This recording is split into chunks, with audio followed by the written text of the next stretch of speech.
ଆପଣ ଯାହା ଦେଖୁଛନ୍ତି ଏଇଟା ହେଉଛି ଆପଣଙ୍କର ଯେଉଁ ବରମୁଣ୍ଡା ବସ୍ ଷ୍ଟାଣ୍ଡର ଭିତରେ ମୁଁ ଅଛି ସୁଟିଂ କରୁଛି। ଆପଣ ଏଇଟାକୁ ବାବା ସାହେବ ଆମ୍ବେଦକର ବସ୍ ଷ୍ଟାଣ୍ଡ, କିନ୍ତୁ ଆପଣ ଦେଖନ୍ତୁ ଏ ଭିତର ପଟରେ ଆଜ୍ଞା କିଛି ଲେଖା ହେଇନି, ବାହାର ପଟରେ ଯାହା ଲେଖା ହେଇଛି। ଆପଣ ଏଇଠି ସବୁ ବିଭିନ୍ନ ପ୍ରକାର ବସ୍ ଆସୁଛନ୍ତି। ଏଠି ଆପଣ 1 ଠାରୁ 44ଟା ପର୍ଯ୍ୟନ୍ତ ପ୍ଲାଟଫର୍ମ ରହିଛି। ସେଇ ପ୍ଲାଟଫର୍ମରେ ଆପଣଙ୍କର ମାନେ 44ଟା ଗାଡ଼ି ଏକାଥରେ ଲାଗିପାରିବ।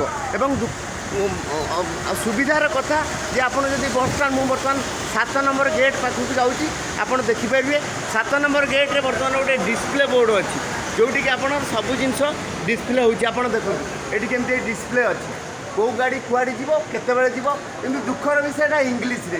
ଓଡ଼ିଶାରେ କ'ଣ ସବୁ ଲୋକ ଖାଲି ଇଂଲିଶ ପଢ଼ି ପକାଉଛନ୍ତି ନା କ'ଣ ବା? ତେଣୁ ଏଇଟା କାହିଁକି ଓଡ଼ିଆରେ କ'ଣ କରାଯାଇପାରିବନି? ସରକାରଙ୍କ ବୁଦ୍ଧିକି ଯାହା ବୁଦ୍ଧି ଥିଲା ସେଇ ଅନୁସାରେ ସେ କରିଛନ୍ତି ଆଉ। ତେଣୁ ଆ ଦେହରେ ସାଧାରଣ ଲୋକ କେତେ ଉପକୃତ ହେବେ ଆପଣ କହିଲେ। ରହିଲି ଏତିକି।